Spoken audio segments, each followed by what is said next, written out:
I am a fashion designer since 17 years and I'm 16 years self-employed with my own label. And here are my 11 best tips that I have learned over these 17 years. So let's go.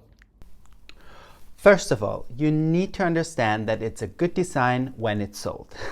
Especially when you're an independent label, you're dependent on sales, and if you don't sell, you're out of the game. So a good design is when you sold it.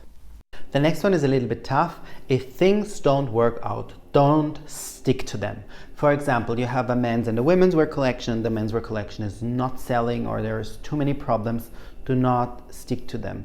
It will be in a long term a problem. So my next advice would be always think in a long term. What do I mean by that? For example, you have found a great basic fabric and you think, wow, I have to order like 100 meters of this fabric because there is a minimum order quantity. The price is super, but yeah, it's 100 meter. Think, okay, can I use this fabric for the next collection, for example, and maybe print it or embroider it or do something else with it? Or is it a standard that I can develop for my collections? And another example would be, for example, you made a summer collection and had a very successful blouse. Think, okay, in the next winter collection, maybe I do a coat that would fit to this blouse that a lot of clients bought. So always think in a long term. Don't think like, this is this collection and I need to get over this collection as quick as possible and then we will see what's next. No, always think what is the next 3 collections or what is going to happen in 3 years or 5 years. I mean, things changing, but always think in long terms, not in short terms. What is also important is develop your design language and stick to them. Do not do every single season a completely other thing. Stick to your design language. That is and it is hard to develop a design language, I know that. But if you found it and if you're great with that and it sells, stick to it. Do not try too many things out that are not consistent. This is something I said 100,000 times, but I will say it again.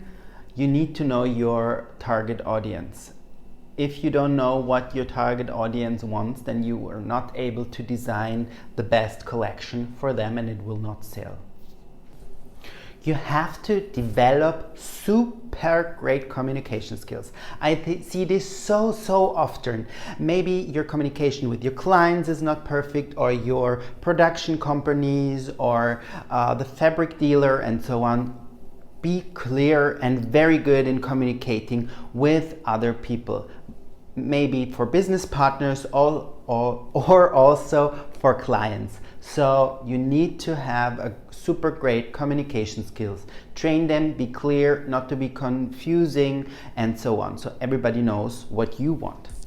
You have to have a really deep understanding of garment construction and of pattern making.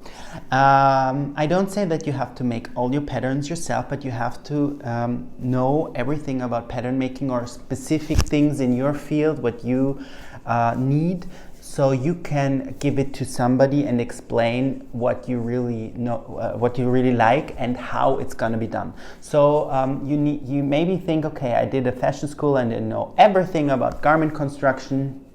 For sure not. There is always something to learn when it comes to special garment construction and to pattern making. So really have a deep understanding of that. And especially for your designs, they can be more creative when you know how to construct a garment. Take the time and learn new skills. For example, I just graduated from a digital marketing course. I'm doing a lot of digital marketing. If you need advices on that for your offline business, you can comment or write down below. So always learn new things and develop new skills, like for example, digital marketing, social media marketing, and so on. So learning, very important.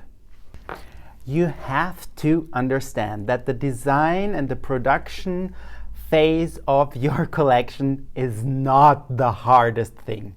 It's really not the hardest thing. The hard thing is the selling of it. The selling of it. So you need to have a super great communication skills. I see this so often. Maybe your communication with your clients is not perfect, or your production companies, or the fabric dealer and so on. Maybe for business partners or for clients, maybe maybe for business partners all, or also for clients. So you need to have a super great communication skills. Train them, be clear, not to be confusing, and so on. So everybody knows what you want. You have to have a really deep understanding of garment construction and of pattern making. So really have a deep understanding of that. And especially for your designs, they can be more creative when you know how to construct a garment. And you have to have this clear understanding that you have to work on sales. So production and designing is a lot of work. It can be a headache, but the most important thing is the sales. Understand that your work as a professional designer has a value. This is very important. When it comes to design projects, there is always only like the garment itself, but your ability, your research, your design know-how is also a big value. So never underestimate your value as a designer. What is also super crucial, you have to implement a very detailed, very good plan for the next season, for your collection, for your communication, and for your marketing. And always try, besides this plan that you are really working on hard, you need to have plan Bs. There are so many production companies who go bankrupt, or they are out of business, or they retire, and so on, for example. And then you're like, oh, not able to produce my skirts or whatsoever. So please always have a consistent plan and build plan Bs, or like other things, like other fabric dealers, other production, especially production companies, and so on. So always work on that. Here we are, 11 best tips from 17 years experience as a professional fashion designer. If you have any questions, please bombard me with a lot of questions. I'm there to help you, and see you in the next video.